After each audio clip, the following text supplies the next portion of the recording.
이 시간에 오신 여러분들을 주님의 이름으로 환영하고 축복합니다. 우리 앞뒤 좌우에 계신 분들과 이렇게 한번 인사하겠습니다. 주님의 이름으로 사랑하고 축복합니다.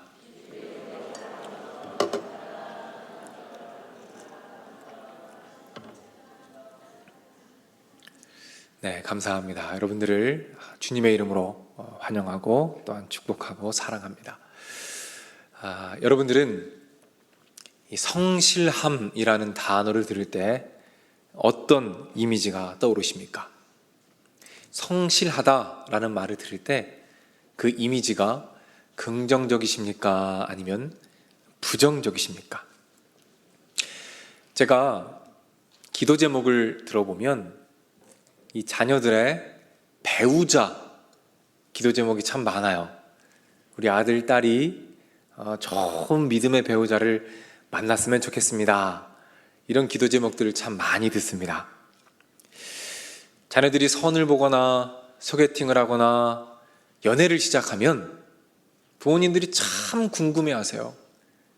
어떤 여자일까? 믿음은 있을까? 어떤 남자일까? 뭐 하는 남자지?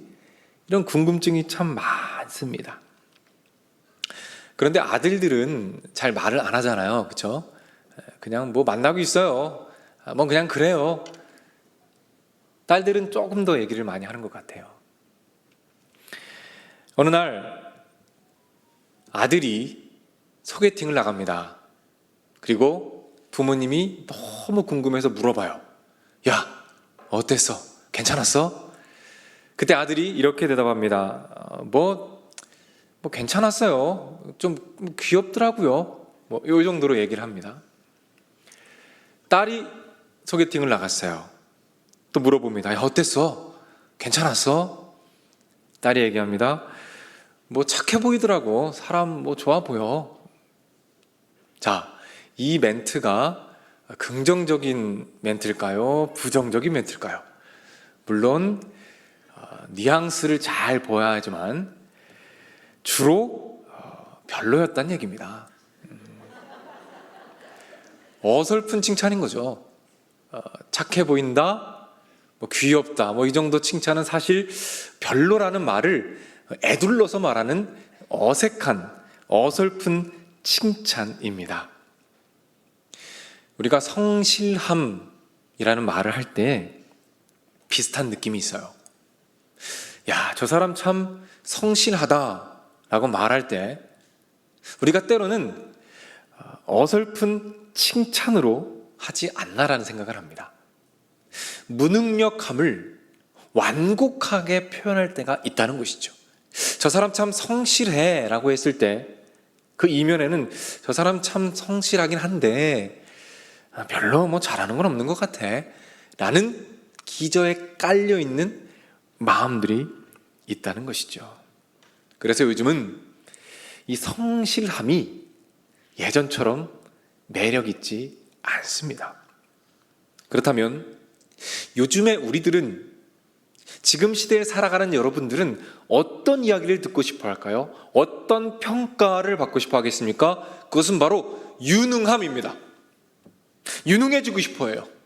유능하단 말을 듣고 싶어 합니다. 최소한의 노력으로 최대의 가치를 만들어내는 그 유능함이 훨씬 더 각광받는 시대를 살아가고 있다는 것입니다. 그리고 성실의 가치는 상대적으로 약해지고 있어요.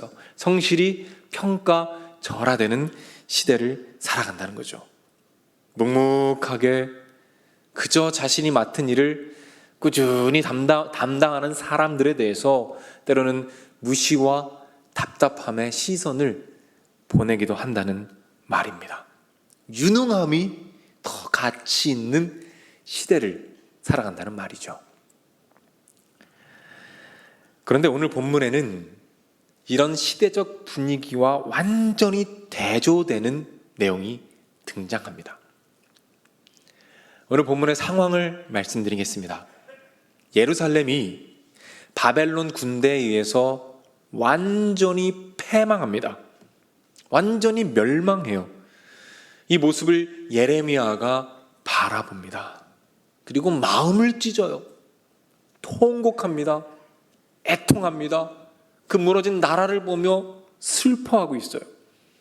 그 심정을 말씀이 이렇게 표현합니다. 에레미야 애가 2장 11절 말씀을 제가 읽어드리죠. 내 눈이 눈물에 상하며 내 창자가 끊어지며 내 간이 땅에 쏟아졌으니 이는 딸내 백성이 패망하여 어린 자녀와 젖먹는 아이들이 성읍 길거리에 기절함이로다. 어린아이들이 길거리에서 죽어가고 있어요. 그것을 보는 예레미야는 마음을 찢습니다. 뭐라고 표현합니까? 창자가 끊어지는 아픔이다 그래요. 창자가 끊어지는 아픔을 경험하고 있다는 말입니다. 제가 설교를 준비하면서 이 예레미야의 마음이 어땠을까를 한번 묵상해 보았어요. 묵상하는 중에 신문에서 봤던 한 사진이 떠올랐습니다. 얼마 전에 가슴 아픈 지진이 있었죠. 튀르키예에 지진이 있었습니다. 신문에서 이 사진을 봤어요. 너무나 마음 아픈 사진입니다. 한 아빠가 있습니다. 이 아빠가 누군가의 손을 잡고 있어요. 누구의 손일까요? 네, 죽은 딸의 손입니다. 건물 더미에 깔려서 숨진 차디찬 딸아이의 손을 잡고 있는 그 아빠의 마음이 어떻겠습니까? 그런데 제가 이 사진을 보고 놀란 것은 이 아빠의 표정에 슬픔이 없어요. 분노도 없습니다. 왜일까요? 분노와 슬픔도 사치에 불과한 거예요. 분노와 슬픔을 넘어서서 이제는 좌절과 절망과 포기가 마음 가운데 들어온 거예요. 그래서 저렇게 넋이 나간 표정으로 망연자실하고 좌절해 있는 것이죠. 우리는 이 이야기를 그리고 이것을 사진으로 봅니다. 그리고 먼 나라 이야기예요. 하지만 예레미야는 어떻습니까? 이것을 직접 눈앞에서 보고 있는 거예요. 아이들이 길거리에서 죽어나가고 있는 모습을 이 예레미야가 두 눈으로 직접 보고 있더라는 말이죠. 그러니 창자가 찢어진다는 그 표현이 적절하지 않습니까? 여러분이 만약 예레미야라면 이런 상황에서 어떤 간구를 하시겠습니까? 어떤 기도를 하시겠어요? 아마 이런 기도 아닐까요? 전능하신 하나님 아버지, 전능하신 하나님, 지금 오셔서 이 문제를 당장 해결해 주옵소서. 주님의 전능하신 능력으로 지금 이 상황을 회복시켜 주십시오. 속히 회복시켜 주십시오. 우리는 그렇게 기도할 겁니다. 그런데 흥미롭게도 예레미야는 의외의 고백을 합니다. 그 고백은 오늘 본문 23절입니다. 우리 같이 한번 이 말씀을 읽어보겠습니다. 이것들이 아침마다 새로우니 주의 성실하심이 크시도소이다. 주의 성실하심이 크시도소이다. 예레미야가 어떤 하나님의 성품을 바라보고 있습니까? 성실하심입니다. 성실하심이에요. 그 급박한 상황 가운데 오히려 기대해야 할 성품이 전능하신 하나님 아니겠습니까? 그런데 신기하게도 예레미야는 성실하신 하나님을 바라보고 있다는 거예요. 저는 이것이 참 의아했습니다. 그리고 의아해하는 저 자신을 보면서 깨닫게 된 것이 있어요. 나의 마음에, 그리고 우리의 마음에 하나님의 전능하심에 대한 기대가 훨씬 더 크구나. 하나님의 성실하심보다는 하나님의 전능하심에 대한 기대가 우리 안에 훨씬 크구나 라는 것을 깨닫게 되었습니다.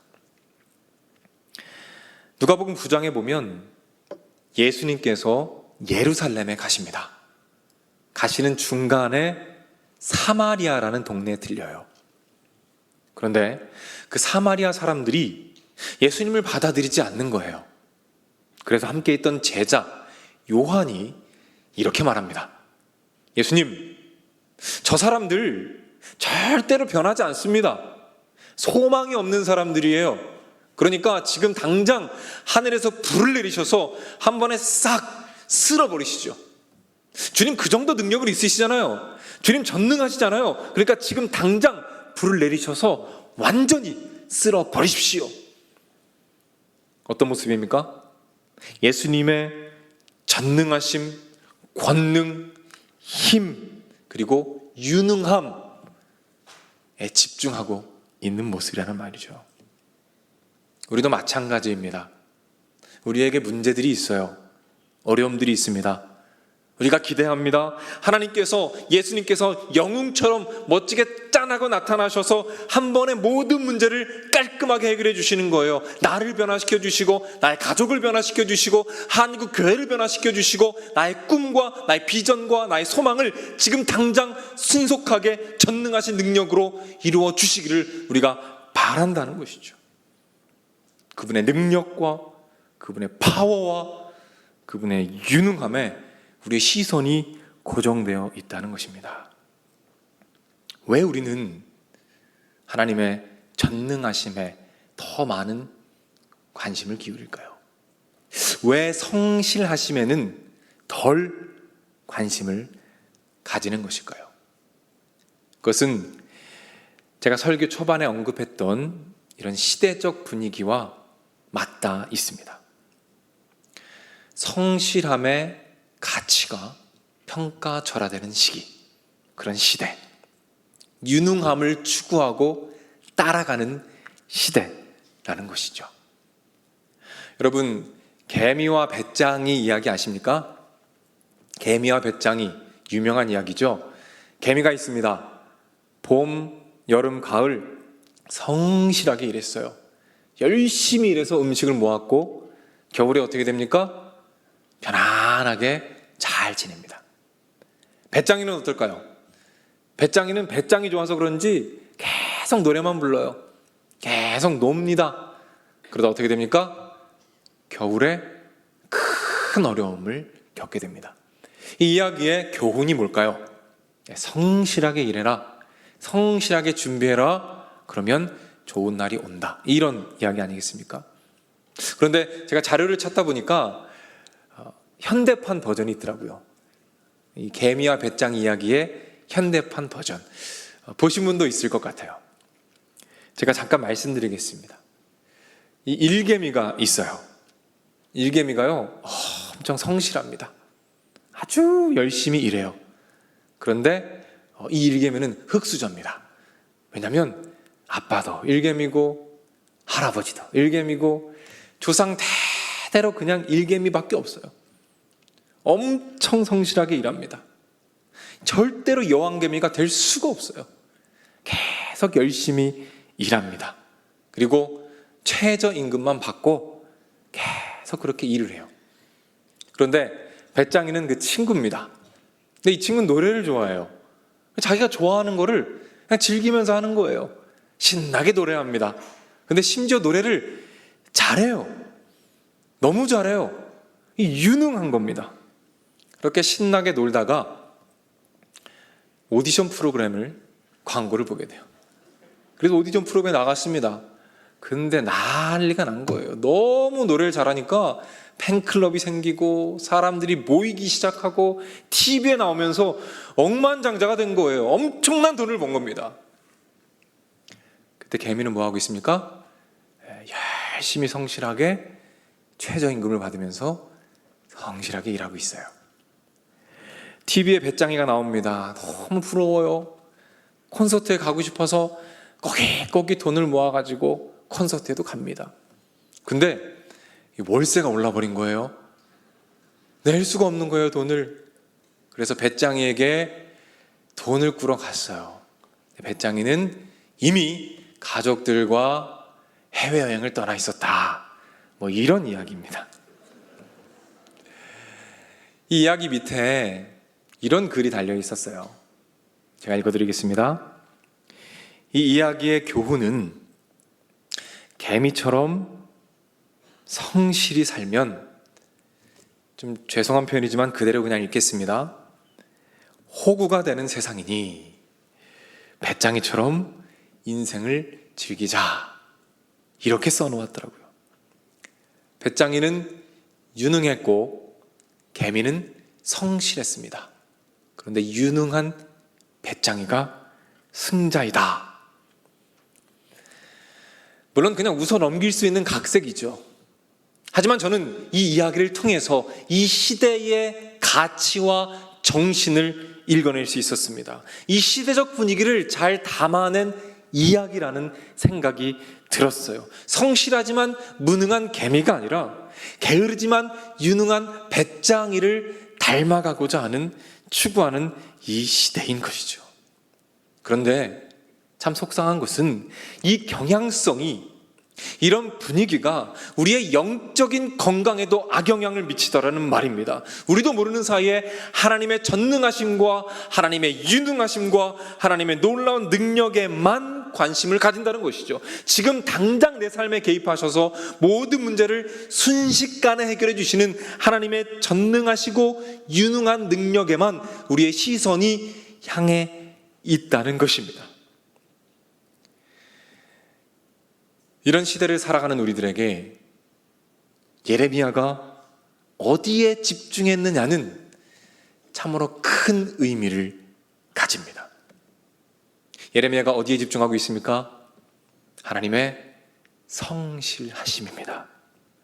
하나님의 성실하심에 시선이 고정되어 있어요. 왜일까요? 예레미야는 하나님의 성실하심의 가치를 알았던 것이죠. 하나님의 성실하심의 가치를 깨달은 거예요. 그렇다면 하나님의 성실하심에 대해서 우리가 조금 더 살펴보아야겠죠. 첫 번째로, 가장 먼저 하나님의 성실하심이 무엇인가? 하나님의 성실하심은 무엇을 의미하는가? 그것은 하나님께서 약속하신 것을 반드시 이루신다는 것입니다. 하나님이 약속하신 것은 반드시 이루신다는 거예요.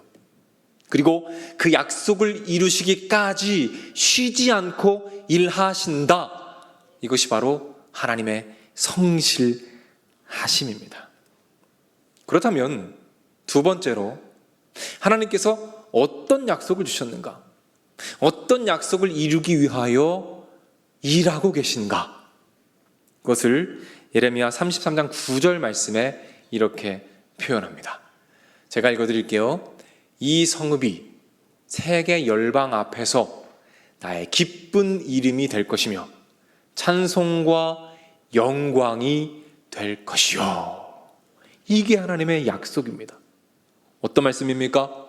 지금 예루살렘이 완전히 패망하여 있지만, 완전히 무너져 내려 있지만 내가 이 백성들을, 이 성을 다시 일으켜 세울 것이요, 그리고 만국의 축복이 되도록 할 것이다 라고 약속하고 계시는 것이죠. 내가 이들을 다듬어 갈 것이다, 이들을 회복해 갈 것이다 라고 약속하고 계시는 것입니다. 그렇다면 이 약속을 이루기 위해서 우리 하나님께서 어떻게 일하시는가? 어떻게 일하고 계신가? 그것이 예레미야가 3장 23절 말씀에 나옵니다. 우리 한 목소리로 다시 한번 읽어보겠습니다. 이것들이 아침마다 새로우니 주의 성실하심이 크시도소이다. 아멘. 아침마다 새로우니, 아침마다 새로우니라고 말합니다. 매일매일 아침마다 새롭게 일하시고 계속해서 일하시는 하나님의 능력을 말씀하고 계십니다. 우리는 수도 없이 넘어지고 실패하고 좌절합니다. 우상 숭배하며 하나님의 마음을 아프게 하고 하나님의 마음을 찢어놓을 때가 참 많아요. 그러나 우리 하나님 뭐라고 말씀하십니까? 우리 하나님 포기하지 않는다고 말씀하십니다. 내가 나를 포기할 때라도, 내가 나의 가족을 포기할 때라도, 내가 나의 나라를 포기할 때라도 나는 절대로 포기하지 않는단다라고 말씀하시는 겁니다. 그분이 원하시는 모습으로, 그분이 약속하신 그 모습으로 만들기까지 계속해서 다듬어 가시고 단 하루도 쉬지 않고 매일 아침마다 일하시고 또 일하시며 계속해서 성실하게 일하시는 하나님의 성품입니다. 이 하나님이 바로 저와 여러분의 하나님이심을 믿으시기를 바랍니다. 예레미야가 바로 이 성실하심의 가치를 발견한 거예요. 그리고 붙잡은 것입니다. 그런데 흥미로운 것은 하나님의 성실하심을 붙잡은 것이 예레미야뿐은 아니었습니다. 시편에 보면 하나님의 성실하심을 계속해서 노래하는 내용들이 많이 나와요. 제가 말씀을 준비하면서 그 말씀들을 좀 모아보았어요. 그리고 계속 읽으면서 묵상해 보았습니다. 그런데 참 재미있고 흥미로운 사실 두 가지를 제가 발견하게 되었어요. 여러분과 좀 나누고 싶은데, 첫 번째는 여러분께 좀 퀴즈를 내보고 싶어요. 여러분이 맞춰보셨으면 좋겠어요. 화면에 말씀이 뜰 텐데, 이 말씀들을 보시고 짝으로 같이 나오는 하나님의 성품을 찾아보십시오. 반복적으로 짝을 이루어 나오는 하나님의 성품입니다. 제가 읽어드릴게요. 내가 여호와의 인자하심을 영원히 노래하며 주의 성실하심을 내 입으로 대대에 알게 하리라. 자, 다음 말씀입니다.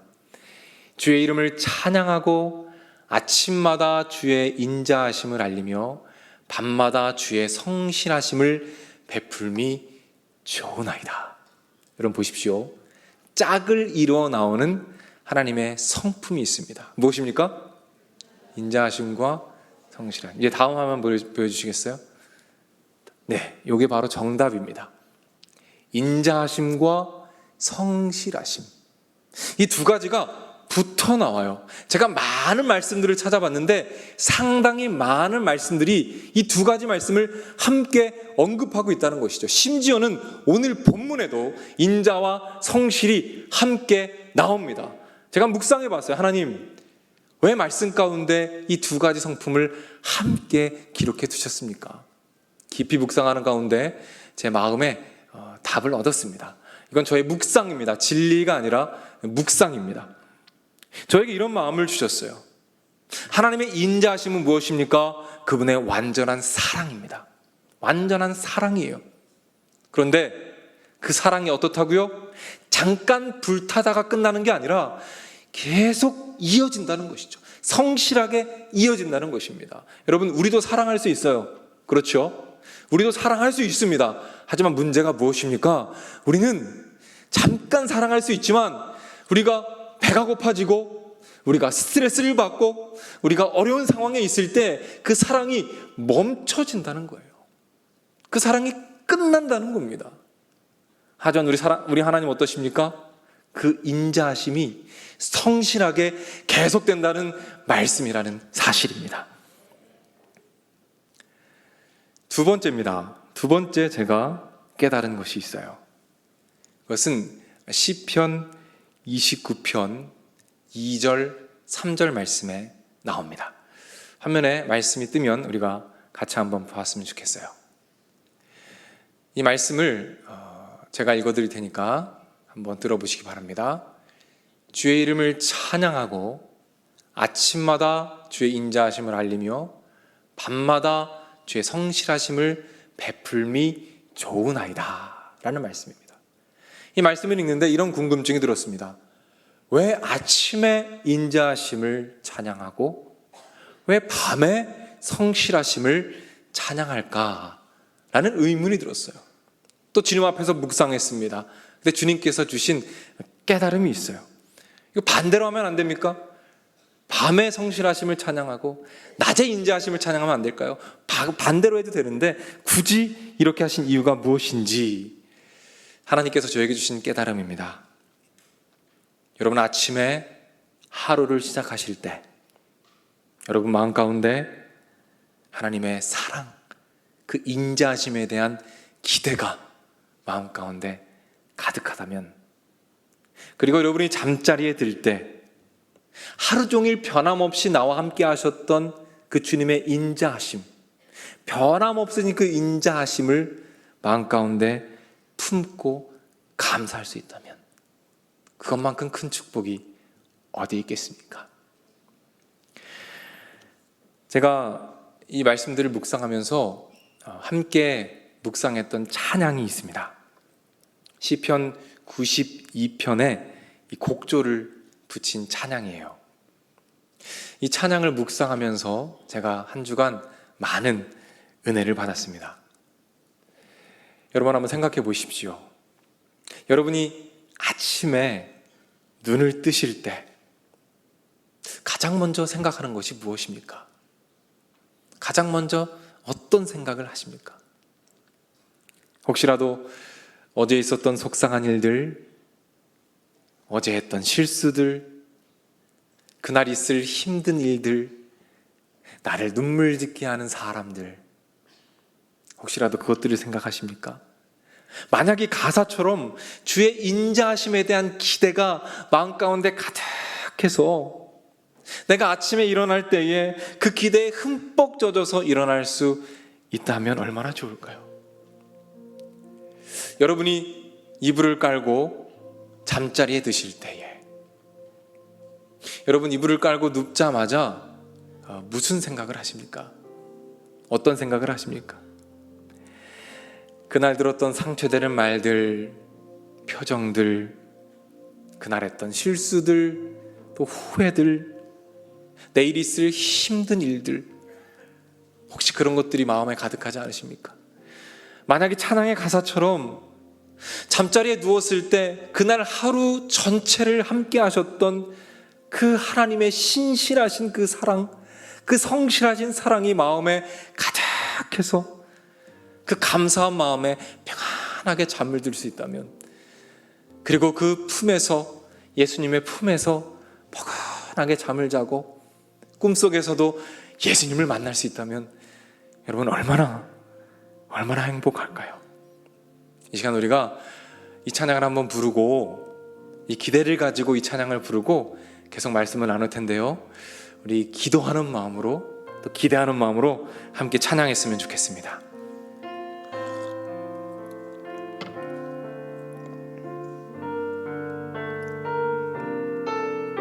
찬양합니다. 아침에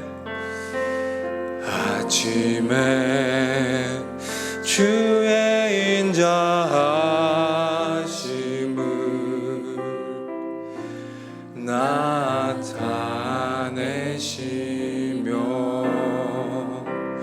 밤마다 주의 성실하심을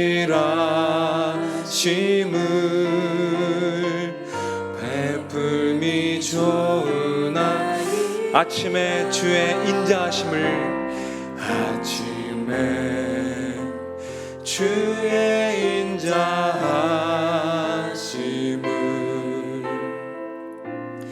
나타내시며 밤마다 주의 성실하심을 베풀미 좋으나니. 우리 주님을 찬양합니다. 여호와께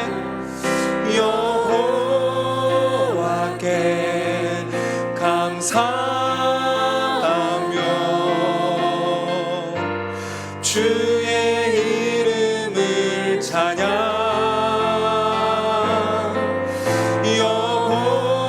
여호와께 감사하며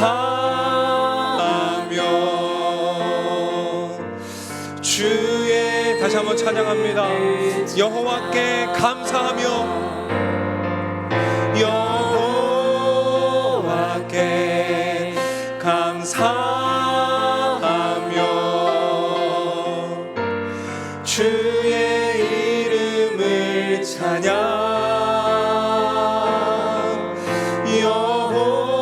여호와께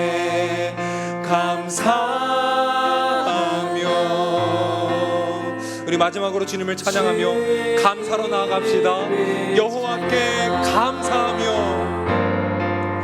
여호와께 감사하며 주의 이름을 찬양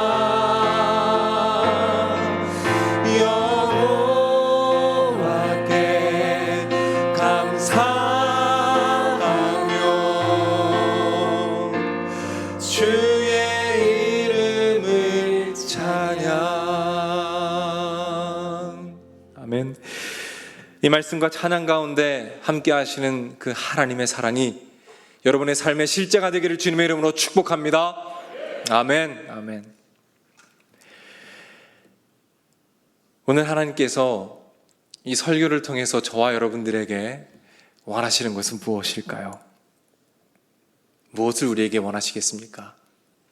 그것은 우리가 하나님의 성실하심을 바라보는 것입니다. 붙잡는 것입니다. 믿는 것입니다. 여러분 가운데 혹시 이런 절규로 고통하는 분이 계십니까? 하나님, 왜 저는 변화되지 않습니까? 왜 매일매일 똑같은 죄와 똑같은 실수로 넘어지고 또 넘어집니까? 하나님, 왜 나의 배우자는 변화되지 않습니까? 하나님, 나의 자녀들은 왜 여전히 변화되지 않습니까? 왜 아무리 섬기고 아무리 배려하고 아무리 기도해도 왜 여전히 그대로입니까? 하나님 아버지, 한국교회의 위상이 땅바닥에 떨어졌습니다. 왜 회복되지 않습니까? 하나님, 왜 회복되지 않습니까? 전능하신 하나님, 지금 오셔서 바로 고쳐 주시옵소서. 여러분의 마음 가운데 이런 창자를 찢는 것 같은 예레미야의 고통이 혹시 있으십니까? 그렇다면 여러분께 말씀드립니다. 이 하나님의 말씀에 귀를 기울여 주십시오. 이사야 46장에 있는 말씀입니다.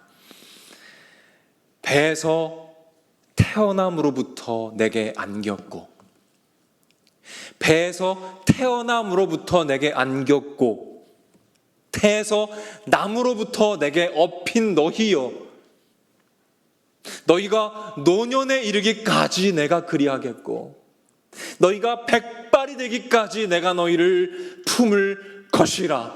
하나님의 약속의 말씀입니다. 너희가 노년에 이르기까지 내가 그리하겠고, 너희가 백발이 되기까지 내가 너희를 품을 것이라. 너희가 태어날 때부터 내가 너희를 안았고, 너희가 머리가 하얀 백발이 되고 너희가 기력이 다 쇠하여져서 그저 침대에 누워서 숨만 쉬고 있을 그때까지라도 내가 너를 품에 안을 것이다. 내가 너를 빚어갈 것이다. 내가 너와 함께 할 것이다. 나의 성실함이 너와 함께 있을 것이다. 우리 주님이 그 약속을 하고 계십니다. 하나님의 성실하심입니다. 아들아, 딸아, 내가 너를 향한, 너의 가족을 향한, 너의 자녀를 향한, 이 교회를 향한, 한국 교회를 향한 계획이 있단다. 그리고 그 계획이 이루어지기까지 내가 쉬지 않고 매일 아침마다 새롭게 성실하게 신실하게 일하고 있단다. 이 하나님의 음성을 붙잡으시기를 축복합니다. 이 하나님의 성실하심을 바라볼 때 놀라운 일이 일어납니다. 이 하나님의 성실하심에 우리의 시선을 고정할 때 놀라운 일이 일어나요. 어떤 일이 일어나는지 아십니까? 예레미야가 3장 26절 말씀에 그것이 나옵니다.